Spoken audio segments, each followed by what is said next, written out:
21. Angel de Leon versus Holder.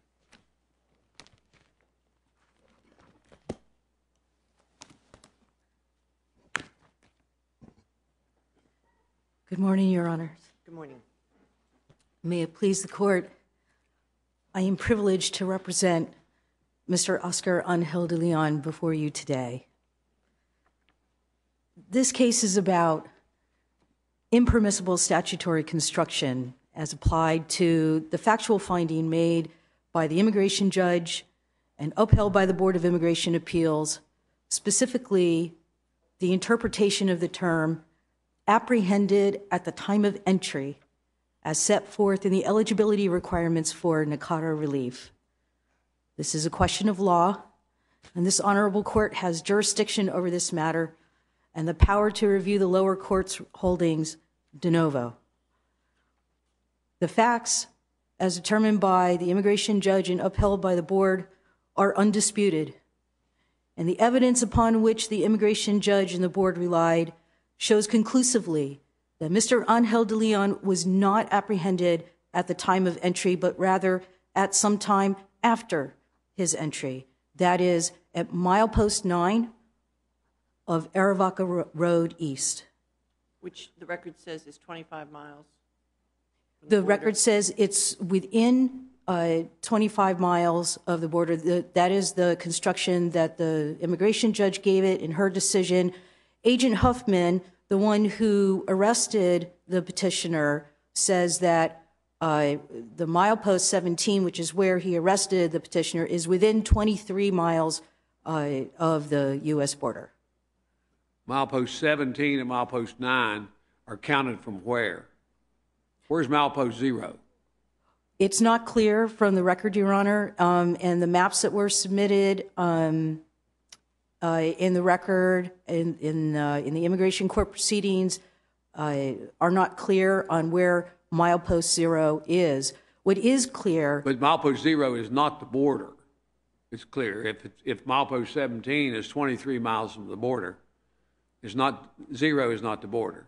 So we don't know where they're counting from. Usually, I'm accustomed to these mileposts on the interstates around here, and they count from state lines usually, but that's not the case here.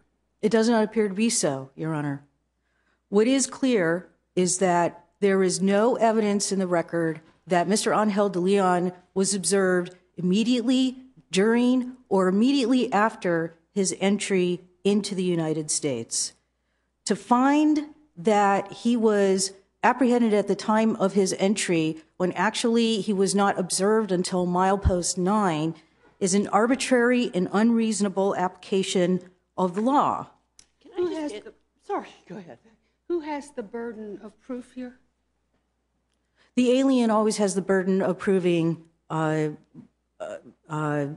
eligibility for the relief requested. And I take it you're taking issue with the BIA definition of entry that requires freedom from official constraint?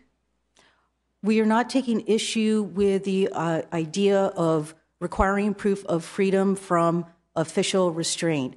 There is a criticism that we have that freedom from restraint as a general concept also includes freedom from surveillance unbeknownst to the alien. In this case, the only party that would have evidence of surveillance unbeknownst to the alien would be the government. But the only evidence that the government has presented is that Mr. Angel de Leon was not observed until milepost 9 of Arivaca Road. And therefore, the government's evidence has met the petitioner's burden. So in other words, you accept this BIA policy that official restraint may take the form of surveillance unbeknownst to the alien? We do accept it, Your Honor. But accepting that, you say, well, if it's unknown to the alien, then, and the government says that they observed unbeknownst to the alien at the point of entry, they have some obligation to tell you when that was, or who did it, who observed. Yes, Your Honor. If the government is the only evidence that they've come up with is how close do they have to the border? Someone saying that they saw your client.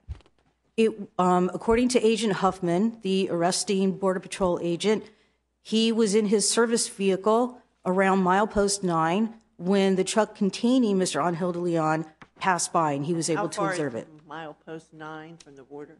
It is unclear how far milepost 9 is from the border Well, you must from the get a record. Google map up and look at milepost I 9. actually do have a Google map that I printed up for myself, Your Honor. It is not a map that was included in the But record. that's a matter of public record. Well- We don't have to have a record, we don't have to have it in the record of this case. Is it northbound? Is milepost 9 closer to the border than milepost 17? I believe that Aravaca Road East goes roughly parallel to the border. So But milepost 9 and milepost 17 could be equidistant from the border. Yes, Your Honor, they could be. But you said milepost 17 was 23 miles from the border. So milepost 9 may be 23 miles from the border. Yes, Your Honor. It's not necessarily 8 miles closer then. Okay. Yes, Your Honor.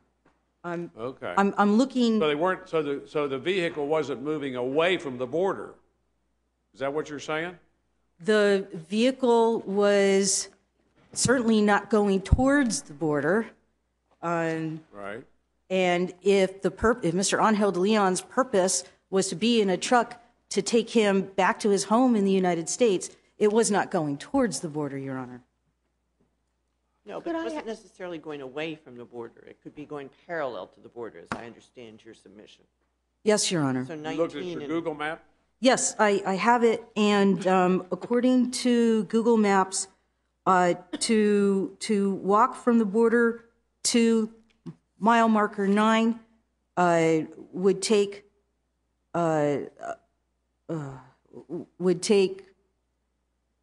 it's 17 miles. How many? 17. 17 miles to 9. from the border to milepost 9. Yes, Your Honor.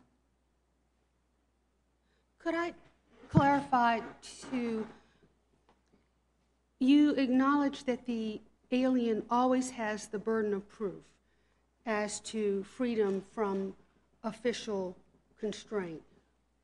Identify for me the facts that you say meet that burden.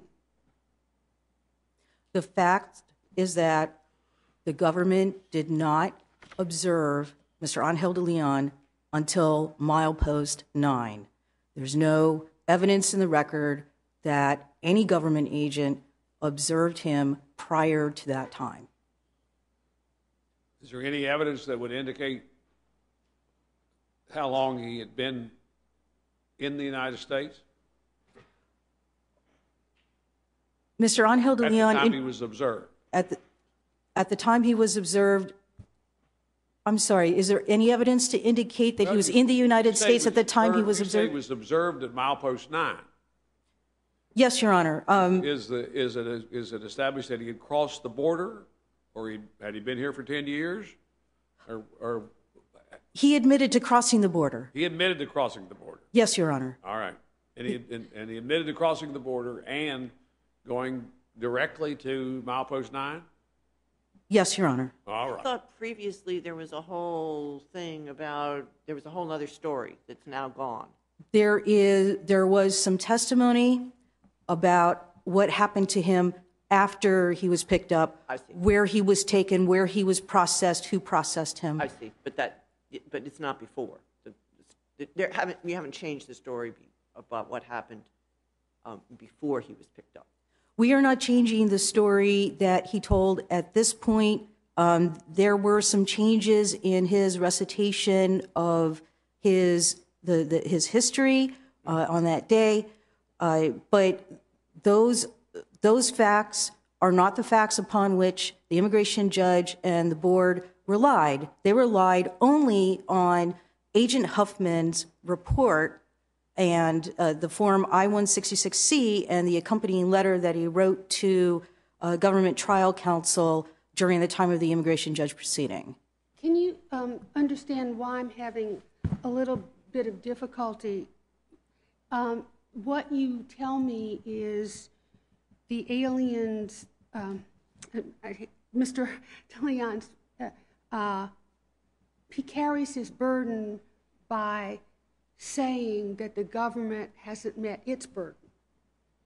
No, Your Honor. What we're saying is that the evidence introduced by the government, the only credible evidence upon which the immigration judge relied, establishes clearly that he was not observed before mile marker 9. If there were any... How does it establish that he wasn't observed? It establishes it because it's the only evidence in the record. No, it doesn't. It establishes where he was observed. How can it establish where he wasn't observed? How does it show the negative? And that's that seems to be what you're relying on to meet the burden. Yes, Your Honor. And all I saw is that there's evidence where he was observed. Yes, Your Honor. Okay. Your Honor, respectfully, I don't know how it's possible to prove that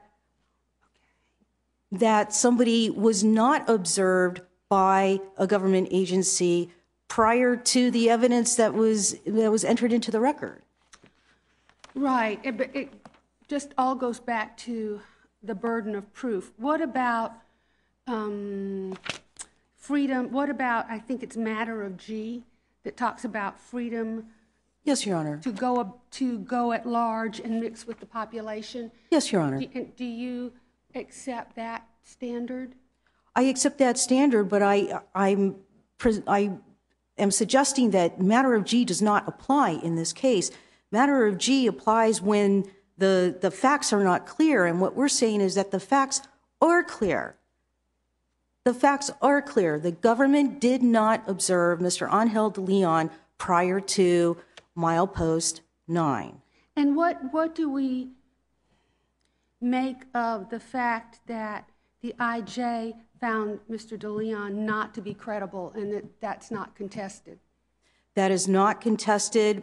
The only thing that the immigration judge relied on was the report from Agent Huffman. That is the factual finding. We are relying on that, and respectfully, this honorable court, I don't believe, has jurisdiction over factual findings.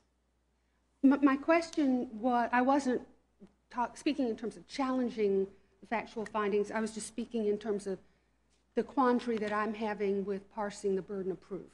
Well, Your Honor, if I may try to provide an illustration. Suppose Nelson Mandela made his way out of decades of confinement and somehow made it to the United States with only the shirt on his back, no newspapers, no birth certificate, nothing, and he applied for asylum. Here in the United States, there's plenty of newspaper articles, plenty of press about how he was held in confinement for his political opinion. He would still qualify for asylum, even though he's not the one that's presenting that evidence. The government has made Mr. Angel de Leon's case for him. Can you tell me where I can find in the record, because I can't find it right this minute, the immigration authority person's statement about the number of when he first spied? It's in the administrative record, Your Honor.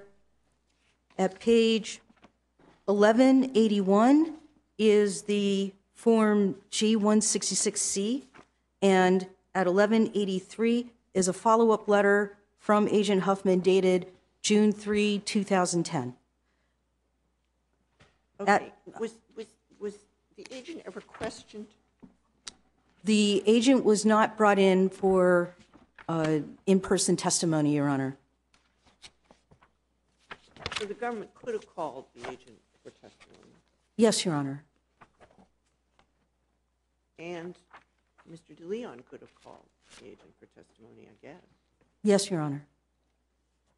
So is this a case where we should remand and see what the agent says when directly asked the question, when did you first? Your Honor, any in-person testimony by Agent Huffman would necessarily rely on the reports that he wrote, on the report that he wrote 11 years ago. Yeah, but I understand that. But the report, as far as I can tell, what you're saying is incomplete. No, Your Honor. I mean, We're it saying doesn't with say, this- I did not observe him until X date, or I did observe him from the outset. It says neither. Maybe you'd come in and you'd say, you know, I just don't remember. Then we'd be left with another, because after all, it was 11 years ago. But I've read this, even though I couldn't find it today. I have read it a couple of times, and I think I'm correct that it does not say conclusively one way or the other. Well, respectfully, Your Honor, I think it's clear. It says, on July 30th, 2003, while assigned to line watch duties in the Arivaca, Arizona area, I observed an older Model Ford pickup truck pass my service vehicle on Arivaca Road East at approximately milepost 9. And you're saying that's the point he was first observed? Yes, Your Honor. All And, right. and there is no other point. I mean, there's no conflict in the record about some other person observing him some other time. No, Your Honor. And how long had he been in the United States at that point? He had been in the United States since 1988, Your Honor. No, but Oh, on that day, Your Honor? you're right. Possibly several hours. Well, but the BIA says it's unclear at what point he actually entered, how much time had passed before he was spotted by Agent Huffman, and how far from the border he had traveled before he was detained. That's what the BIA says. What are we supposed to make of that? Well, Your Honor, I think that is... They're saying they don't know. Well, yes, Your Honor, and the government not being able And they to... don't believe your client. You say we got to believe your client. They're saying they don't believe your client. They don't know how long you've been here. But if we believe just the government, Your Honor, if we believe just the government's report as the... Well, I'm talking about the BIA. Yes, Your Honor. That's what's on appeal here. Yes, Your Honor. Well, both decisions are on appeal here, but that language comes from matter of G, and matter of G applies when the facts are not clear, and we're suggesting that the facts here are clear, that according to the government's own Then evidence... what do we make of the fact that the BIA says they don't know, that they're unclear? Matter of fact, they say it. They use the word unclear. Yes, Your Honor. I understand what the BIA is saying, and I guess you claim that that's an acknowledgement yes, that they didn't see him. They don't know when he came in. It's unclear. yes, Your Honor. So that the first time they did see him is the time that they said. Yes, Your Honor. Thank you. And that also covers the, given the circumstances, that also covers the lacking the freedom to go at large and mix with the population. Yes, Your Honor. He was free to go at large and mix with the population from the time that he entered the United States until milepost 9. And you're relying on what specifically for that? The report from Agent Huffman. That he saw him at mile 9. Yes, Your Honor. So we're making assumptions both about where he was first seen and what he was doing before he was first seen. Yes, He Your had Honor. to get to Mile High to 9 to be seen. So, and he was in the truck, right? Yes, Your Honor. There's no suggestion that he flew there. I mean, No, I thought Your you Honor. said he walked. He walked across the border, You said and then he walked. Yes, he walked across the border, and then he got into a truck. That he rode from the border to this milepost 9. He rode from some point after the border to milepost 9. Well, how far from the border was it that he got in the truck? It's unclear, Your Honor. It's unclear. Well, then the BIA says it's unclear. Everything's unclear. Everything. Except that they saw him at milepost 9. Yes, Your I Honor. don't know how long he was in the country before that. It's what the BIA opinion that's on appeal says, or you're petitioning for appeal, says they don't know how long he'd even been in the country. Yes, Your Honor. The way it says it, he could have been here for a month or a year. Yes, Your You Honor. say he was only here for a little while, but Yes, but Your they Honor. say they don't know. Yes, Your Honor. And They're supposed to be the experts. They don't know. there's case law that refers to somebody being in the United States for 30 minutes. That's matter of Z from the Board of Immigration Appeals. There's case law in the Second Circuit under Cheng that refers to 0.4 of a mile. There's Nyrenda in the Eighth Circuit that refers to 2 miles. It doesn't have to be anything but a brief period of time or a brief distance in order to count as an entry. So you'd have a harder case if he stopped as he walks across the border and then, I don't know, 100 yards away, they pick him up. It would be more difficult, yes. The question would probably revolve around when he was observed. And of course, the government has all the cards there because they have the witness that says when they observed the person. Yes, Your Honor. And we would suggest that that's conclusive. But he had walked and ridden at least 17 miles. According to the way I read the Google map, yes, Your Honor. And I made 3 For copies. some unknown period of time. Yes, Your Honor. Okay. I think we understand your argument. Maybe we'll let the government hear what the government has to say. Yes, Your Honor. Thank you.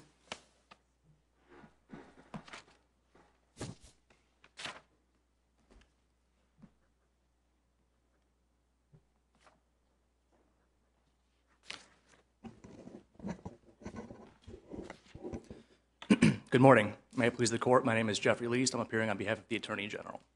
The government's position is that the court lacks jurisdiction to entertain the petitioner's factual challenge to the board's decision here. The petitioner's challenge essentially is that the evidence which he submitted, or which was submitted by the government, is sufficient to meet his burden of proof. However, under ARERA Section 309C2, such determinations are not subject to review. Anything that, in terms of the requirements for ARERA, whether or not you enter before a certain date, whether you applied for relief by a certain date, and whether you, as is relevant in this case, were apprehended on your entry at a certain date, is not subject to review. This is not. How come there are all these appellate and other decisions about it then? Those cases don't involve NACARA. The cases that are mostly relied on are cases where an alien is seeking to prove they have an entry so that What you're saying, we have to take the facts the way you all lay them out. it's not subject to review. Pardon? The facts aren't subject to review. The law is subject to review. Correct. Constitutional issues are subject to review. Right, but that's not presented here. This is simply a challenge to the facts. What facts do we take here? What do you mean? Well, when did he come across the border? Well, that's an excellent question, Your Honor. Well, it is an excellent question. I'm talking about on the basis of this record. What's the government's position on when he got across the border? That directly relates to the adverse credibility finding. What? That directly relates to the adverse credibility finding. Well, all right, it does. Go According ahead. to the petitioner, he entered 11 days earlier and was stopped at the border and was Well, put what's in the detention. government's position on? We take the facts the way you all found them. The BIA and the ALJ or whatever, or IJ, we take those facts, you say. But I just read to your colleague here, the BIA says it's unclear at what point the respondent actually entered. It's unclear how much time passed before he was spotted by Agent Huffman, and it was unclear how far from the border he traveled.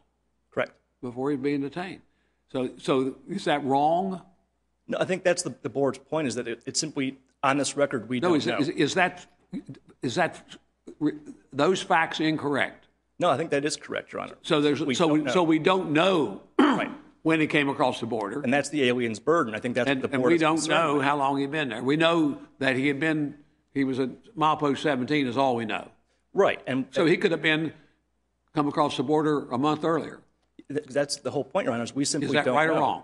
That's entirely possible. All right. And according to the petitioner's testimony, which he maintained throughout his entire if he proceedings. came across a month earlier, it's hard to say that you apprehended him on the end. But I think that also ties into the credibility finding, is that the petitioner's, throughout his proceedings, said that he had entered 11 days earlier, was apprehended at the border, was actually in detention at this point in time, on July 30th, which is the date when Officer Huffman's document comes into play. So we simply do not know. There's no credible testimony saying, yes, I entered on July 30th, I walked 17 miles to milepost 9, got in a truck, all of that. If that was the situation, the case may have turned out differently. But because the alien has the burden, the board doesn't know what to believe here. The board doesn't have enough information on which to base its decision because we don't know when the petitioner entered. We don't know if he was apprehended at that point in time, as he said. We don't know if he was in detention at this point in time. We don't know any of these factors because there's been no credible testimony on that fact. The petitioner did not just simply appear on milepost 9. Something happened between A and B, and the board is concerned about that. Because the board that says If we don't know what happened between A and B, Was he apprehended at the time of entry? that's the question, is that we don't know. Well, what's your answer? But he has to be apprehended at the time of entry for this to all work out for you, right? Right, but So you can't just say we don't know. we don't know if he was subject to restraint at that point in time, under the constructive restraint. So we don't know what happened at But that when we point. know that restraint can be a government agent looking at him. Correct. But there is no government agent saying, I looked at him at the point of entry. Correct, Your Honor. But we also don't know, because of the adverse credibility finding, if any of this is even believable. We just don't know, and that's what the board is striving for here, is that in the absence of any clear evidence to support this, we simply do not know enough information to make this determination. And when you don't know, it has to devolve to the burden of proof. Correct, Your Honor. And I think that as a matter of course, is that when we see these kind of cases, if there's a clear story, that's going to be sufficient usually. But when there's not a clear story, and this was matter of G, is that it goes to the alien to demonstrate that they've made the entry. In matter of G, there were some aliens, this was the Golden Venture case where a ship was capsizing, people were coming onto United States soil, and there were some people where it was very clear from the record. They had gotten to a certain point, there was no surveillance at that point in time, that was sufficient. Other aliens, and that was the alien whose case was matter of G, it wasn't clear. It wasn't clear when he had come in, how long he had been there, how far he had gotten into the border. So that was the issue, is that the burden fell on the alien in that case. That's what the board is saying. You have where someone is more than 10 miles from the border, and that's the first time that the government says that they spotted him. I haven't seen. So what cases like this? I haven't seen any cases like that. No, and I haven't I think that goes to what I was saying, is that when the facts are pretty clear, when there's no issue regarding credibility, no issue regarding the initial entry, that the cases usually don't, revolve around that issue. So it's usually not decided, or it simply doesn't need to be reached. This case is different because of the credibility finding. We simply do not know enough information for the board to make its decision. You keep talking about the credibility finding, but for purposes of this appeal, he's accepting. He's not making any contrary claim. He's not putting his credibility at issue. He's accepting the government's testimony and the government's theory. And accepting that, he's more than 10 miles from the border. It's possible, Your Honor, but the board says... Accepting that he's 17 miles from the border, right? It's at milepost 9. I believe so. The map that I have... Well, you're the lawyer here. You're the only one who can speak to us. But then the evidence that talks about milepost 9, and she says the evidence, and I recall it being, they said 17 miles from the border. So you're saying he was apprehended under the facts here. We give you the facts. Apprehended 17 miles from the border. That's when he was seen. Right. And he was actually taken physical custody 25 miles from the border. Right? Yes. 23 miles maybe. And you say that's at the time of entry. That we don't know the details up until that point. That's what the board's focusing on. I thought it had to be apprehended at the time of entry. Correct. All right. So the 17 miles when he's first seen, and he's apprehended at that point. He's seen by Officer Huffman. And he's apprehended at the 17-mile point, and you say, as a matter of law, that's the time of entry. I believe that the board's position on this is that it's a continuing process. It's not simply but we don't know. instantaneous. We can only start the process at 17 miles because that's the first time anybody saw him. Right, and I think that's the board's problem here, is that we don't know what happened up until that point. Well, if that is if you concede that's the first time somebody saw him, it seems to me this case is over. Well, that's of the evidence that we have, but that doesn't, alien still has the burden Indeed, prior to that that. is the evidence we have. All we have is the evidence we have. Show us something else. I mean, he gave an explanation that's been rejected. Correct. You said call it the credibility finding. I thought you'd probably be better off with that. The way I read the law, because you've got to say he was apprehended at the time of entry, and that was at 17 miles from the border when he was first seen. Right. So that's your best case, is that he was 17 miles, he was apprehended at 17-mile point, and that's the time of entry. That's the way you, the BIA, the Attorney General, the immigration authorities, that's the way you all interpret the law. Is that correct? In terms of... The That's a point good of entry question. was 17 miles. That's the point of apprehension. No. Well, I guess I'm No, confused because as to... he's not apprehended until later. Right. Was first So, seen 17 miles, right? correct. Okay.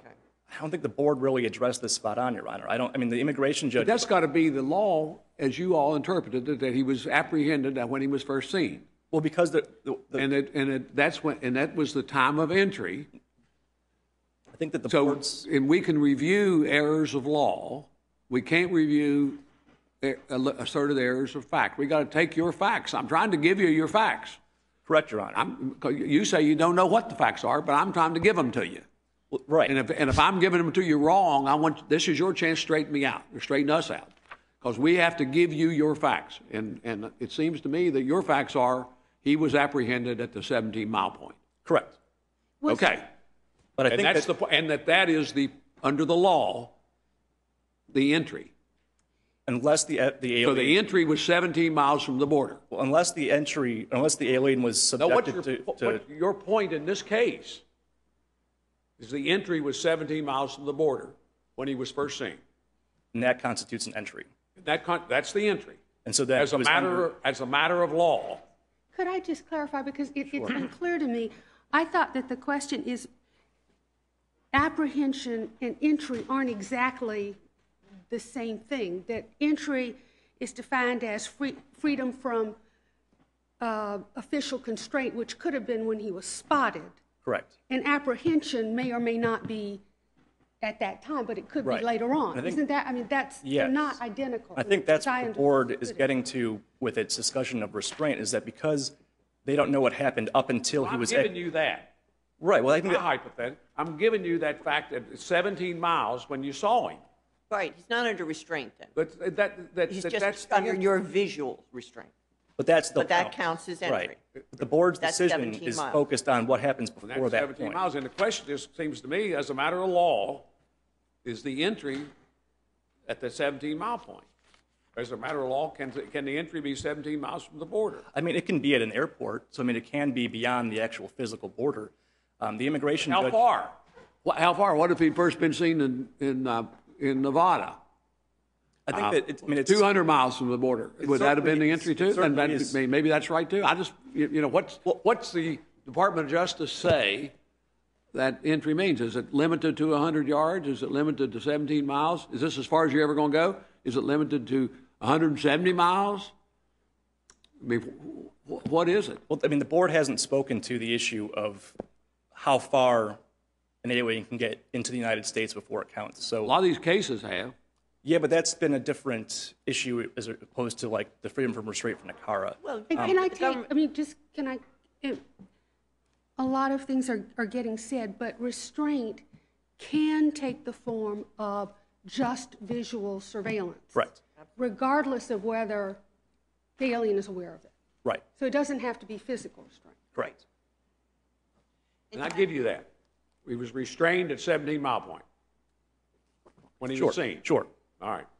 But in terms of the issue of whether. I interrupt Judge Motz again. Oh, yes, by all means. Well, I just thought that you began to, and in your briefs, sort of distinguished, remember you were about to tell us that these other cases that he relies on are a different context, and they certainly are, but it seems to me that the government must be consistent through both contexts, not just when it's going to assist the government's position, but when it would also assist the aliens. They must have some consistent position. Correct. And I must say, I think the government has not done that. When it suits them, they look at this one way, and when it doesn't suit them, they look at it a different way. I mean, it's come down on both ways, Your Honor. There are cases where an alien, there's a case in the 11th Circuit where an alien was flying a plane in here and he tried to say that he may have been under, radar and that was not sufficient. Other cases it has been where, and there's a 9th Circuit case where the alien was 50 yards in the United States. The 3rd Circuit has said that there should be some wiggle room, that it shouldn't be just one toe on the line and you're in. I think that's probably the more appropriate route, but the board in this case didn't actually adopt the immigration judge's finding, which actually dealt with that issue of whether or not there's kind of a constructive border or something of that nature, where the border is more than just the line in the sand, so to speak, and it could be beyond that period of time. But the board didn't adopt that. The board went the route that it did, discussing the restraint and the fact that we don't know what happened up until the point on mile marker 9. But if you all say the border is 17 miles wide,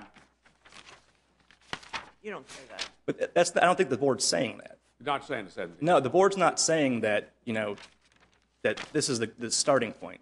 The board is concerned here because while we know that the alien was spotted for the first time at mile marker 17, that because we have this credibility finding, we don't know what happened up until that point. We don't know if he entered that day. We don't know if he went straight from, the border to this point. We don't know if he was spotted by somebody else. We don't know all these different variables. If we give you the facts, give you the benefit of the facts, what are they? That he came straight from the border to 17-mile point? Or that he'd been there a couple of weeks and finally wandered up to the 17-mile point? Well, I mean, that's the problem is that we don't know. Or he went to Phoenix and then drove back to the 17-mile point? What's the best case for the facts?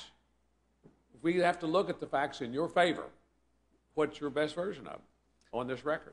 On this record, I mean, I think we can't just ignore the credibility finding, though. I thought you did. But I thought we were for purposes of this. We've totally ignored said it. he We can't be accept the bleeding. government's version. Right, but this is just that slice of time. So we don't know what happened before that. So then that's the board's But we position on know, this. the only thing we know is that he was first spotted 17 miles from the According to border. the record, yes. Okay. Now, if he was first spotted 100 miles from the border, would you be making the same position, same argument? If there was the credibility finding, probably yes, Your Honor. But there's nothing about the credibility finding. We accept the government. The government says, I first spotted him 100 miles from the border. And he says, oh, no, you didn't. I was in Santa Fe. I was in New York. You didn't spot me at all. And the board rejects that, and we reject that. Because that's a credibility finding. We accept the government's version. If it So was he was 100 miles from the border. I would probably say no, but I don't know, Your Honor. You'd probably say no what? That would probably not be the same argument that's being made here. Okay, so that wouldn't be upon entry. So it's somewhere between 17 miles and 100 miles that there is a point of entry. Is that it from the border? How are we to discern that? 17 miles seems quite far from the border. Agreed, Your Honor. And I think that if we had a consistent story of how he got there, that this case would have turned out differently. But we're left with the record we have, we're left with the board decision we have, and that's And we're left with the burden of proof. correct. And I think that's what the board was concerned with, is that we simply don't know what happened between A and B. And it's very possible that it could have been a beeline from the border to Which version is best for you? I mean, the best version would be, Beeline from the border? I mean, it's tough to say, Your Honor, because I don't know Well, what but soon we're going to give it to you. I mean, I think that What's your best version? I think the shorter amount of time, the better. The shorter amount of time, that he came across the border, and he jumped on the truck, and he drove to the 17-mile point. I mean, I think that, He went 100 miles an hour. I mean, would that be better than if he had spent 3 weeks traveling around on a borough? Wandering Yes, the hillsides to get up to the Right, 17-mile but I mean, point. the board doesn't really focus on that, so I don't really know how to, But we how to answer have the to give question. you the facts. And you got up here, the first thing you said is, we can't contest the facts. Let me tell you, we know that. We're talking about legal issue of what entry means. Correct. And we give you the facts. But it seems to me like you don't know, you're not willing to tell us what your version of the facts is. That's because I don't know, Your Honor. Well, but Simply we'll put. give you the best one you can come up with, inferred from what the circumstances that we know. He was 17 miles. We know where a borderline is. And you say it's not 17 miles wide. There is a border between Mexico and the United States. And he was found or observed, taken into custody. At the time he was observed, apprehended, 17 miles away from that border. Mm-hmm. What's your best version? Is there anything more than that? Not that I could think of, Your Honor. Well, actually, you don't even have to concede that he was first observed at milepost 9. I mean, he could have been observed earlier by someone, and that would have been a part of Mr. DeLeon's meeting of his burden of proof. Correct. But you did concede several times earlier in this argument that he was first observed. According to the record, but we don't know if there's anything besides On this that. record, Right, but the alien still has the burden of He was production. observed Understand by he the has burden. government. But if Correct. the government concedes that he was first observed at milepost 17, then that's the record. Well, that's the document that the board relies on for that issue, but And there you still said is. that that's when he was first observed. That's when he was first observed by the government. The question is, what happened before that, which devolves back Right. to Mr. DeLeon's Of the evidence we burden. have, It's that's not the the first- government's burden. Right. We have the first incident of being observed is at mile marker 9. By the Whether or not there was something before that, the alien has There's the burden. nothing in the record about anything before that, Right. Right. That's also except the that's alien- 9 miles or 17 miles from the border. Right. Right. We know those are hard facts, Right. and you can't infer from that he was seen somewhere else. You can infer from that he came directly maybe from the border to that point. Right. And I don't think that the board's inferring that there was something else, but it's placing the burden on the petitioner No, the to board actually was demonstrate relying on that. the fact that he was observed for the first time at the mile thing 9, right? And then he was apprehended later. But the board doesn't know what happened before then, and the board isn't the one that has to prove where he was. Right. I think that's the board's point here is that on the evidence we have in the record, this is the first incident. But the alien has the burden of proving not just that incident, but everything up until that point. So if the alien tells a consistent story and says, I crossed the border at, wherever, made a beeline Sounds there. incredible. Right. But that's the, Well, that's, so we can't deal that- with that. We have to deal with the hard facts. but I don't think the here alien should and give you benefit the by best being found version. not credible. The best version of the facts and the reasonable inferences. Isn't what usually fact. happens when it is impossible to tell the party with the burden of proof loses? Right. Isn't that how our system usually works? Right. Unless the evidence with respect to a fact is solely within the power of the adverse party. I think there's a pretty good body of law that says that. And only the adverse party here, the government, would be able to say when he was first observed. Why would that be if he could have met someone who could have testified where he was between entry? But I thought it would have, the category is first observed by the government to But get it's- within this entry. It could be, yes, Your Honor. But it's also, I think that to Judge Duncan's point is that the alien here has the burden of, and I think that it's not necessarily the difficulty of a burden. I think in a matter of practice is that if there is no issue with credibility, there is no issue with any adverse facts, if an alien says, I crossed the border, made it straight to mile marker 9, the board's probably going to be like, all right, absent any issue about that, that will be sufficient. But when there is an adverse credibility, when the issue of when and where and how and for how long he had been in the United States is at issue, that's a different issue. Okay, but the observation has to be by a government because that means you're under the government control. Isn't that right? The first observation. There's case law on that if it's like in the situation of a ship and the captain of the ship doesn't let you leave the confines of the boat, that constitutes restraint. There have been cases, I can't think of them off the top of No, my but I'm head. talking about okay, I guess I can look it up, but you're telling me anybody observing him counts. Is that correct? I think it's got to be some kind of unique circumstance, but generally speaking, it I is thought going to it be the had to government. be the government because you had to have the show of authority, and therefore it had to be the government. Right, That I think was that doing the observing. Right. So generally speaking, unless there is some other kind of circumstance with another entity, I can't think of one off the top of my head, but there So has it been. would be, okay.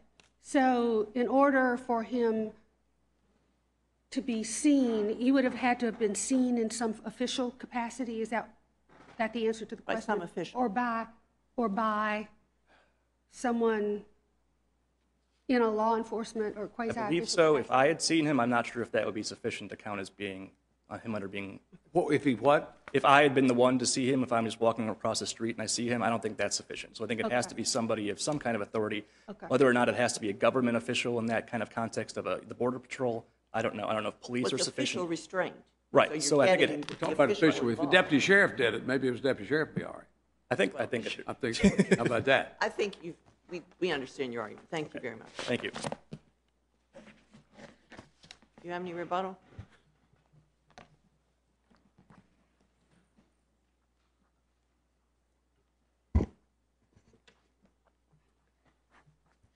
Your Honors,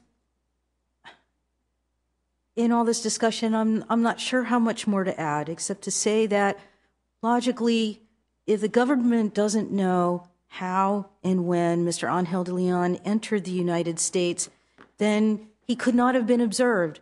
And if he could not have been observed, he could not have been under official restraint either actual or constructive. And to the point of Mr. Angel de Leon's burden of proving he was not under surveillance unbeknownst to him, I would say again, how can he prove a negative when all the evidence of that negative is in the hands of the government? And what the government has given us is a report from Agent Huffman, and that's it. We do not contest that report. We rely on that report, as the immigration judge did and as the Board of Immigration Appeals did. Your Honor, this case involves a